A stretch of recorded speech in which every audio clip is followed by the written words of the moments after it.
let's talk a little bit about what these things are. So everything in astrology is a representation of something within you. That's why we say as above, so below, because basically the way that the stars and the planets, really the planets, were configured, whatever position they were in at the exact moment that you took your first breath here on Earth, represents something going on internally within you that you carry with you through life.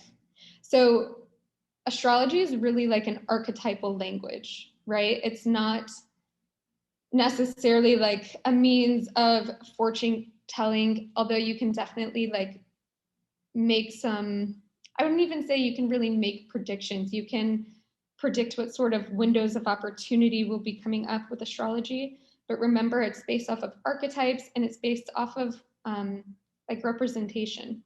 So the sun in astrology, wherever we have our sun, it represents a couple different things. It represents like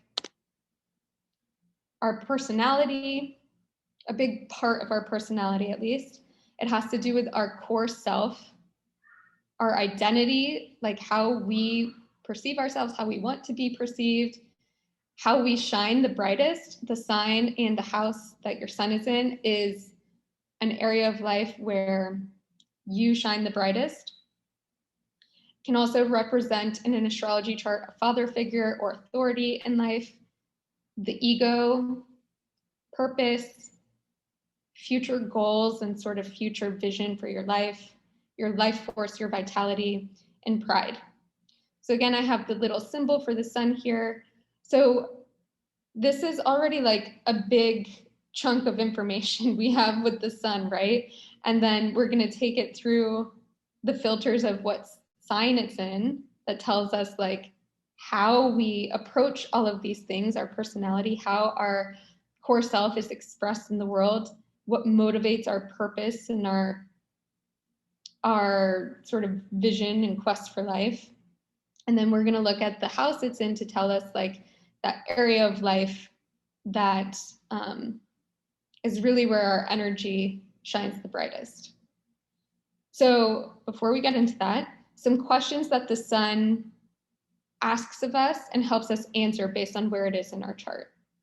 How and where in my life am I meant to shine the brightest? And all of these questions are answered again by the placement of your sun.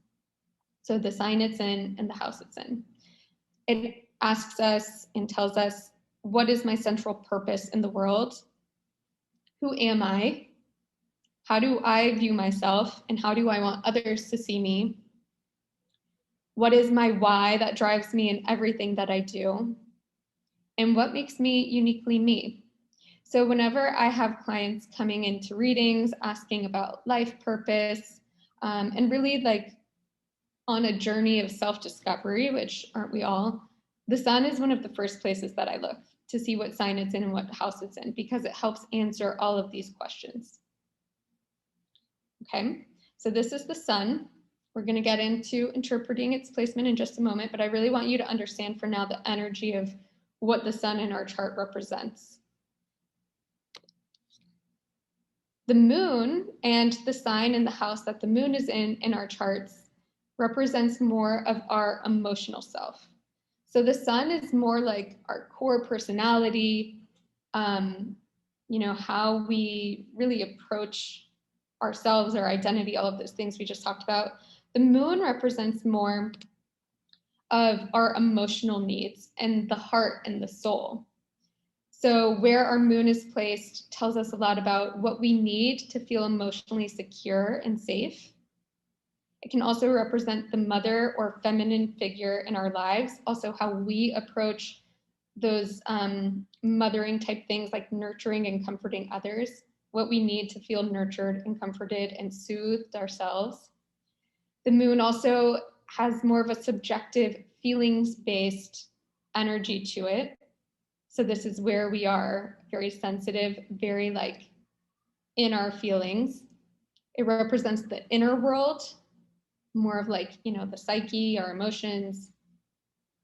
It also tells us a lot the sign and house that the moon's in tells us a lot about our habits and patterns, like sort of those subconscious habits and patterns that we don't even realize we do. They're just kind of like running on autopilot because they're actually being controlled by our emotions. Has a lot to do with home and childhood. Tells us about our emotional reactions and nurturing. So based on where our sun is placed in our chart, we can get more information related to the questions, what do I need to feel emotionally safe and secure? How do I typically express my feelings? What unconscious emotional needs are motivating my behavior? What do I need to feel nurtured? And how do I best nurture others? What emotional patterns from childhood are still driving how I feel and act today?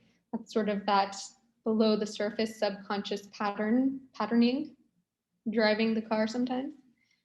What would those few people who know me best say about me? This is really getting into the heart of like the inner world, the emotional world, because the moon is more like, not everyone necessarily sees your moon side. It's more the part of you that is there, you know, on a Friday night in when you're at home and cozy and not like going out and being social in the world. What makes my soul feel most happy and content? Okay, and so now let's jump to the ascendant, again represented here by this AC symbol. Like I said, the ascendant is always in the first house. This is also called the rising sign. So we use those interchangeably in astrology, the ascendant, AC, or rising. This represents how we come across to others. A lot of people also say it's the mask we wear to the world or our social identity. So I describe this a lot of times as sort of like the version of yourself that you may show up to like a social gathering or a party with, like it's the side of yourself that you sort of like how you want to be perceived and make a first impression with others, the first impression we give off. It has also a lot to do with personality and personal identity in a different way than your sun. The sun sign is a bit more core and central to like who you are, whereas your rising sign is a bit more like the vehicle you're driving in through life with. Whereas like your sun would be like the interior of the car, like the leather seats in the car, the red patent leather. I don't know if that's a good analogy, actually. I'm gonna keep working on that. But know that a lot of people can get the ascendant or the rising sign and sun sign confused because they have similar energy in some ways. But again, rising sign is a bit more specific to like how you come across to others. It also has a lot to do with your physical appearance and even like your physical body, because the first house and the ascendant have a lot to do with, again, sort of like the vessel, the car you're driving through life. So a lot of people, for example, with Scorpio rising may tend to have like very deep, piercing, mysterious eyes. A lot of people who are like Libra rising tend to come across as like very charming and beautiful and almost like sort of elegant. The rising sign also has a lot to do with your own self-awareness, your sense of autonomy, and again, those core parts of your identity. So the mission here of your ascendant, and based on the sign that it's in, is to have and express a clear sense of who you are.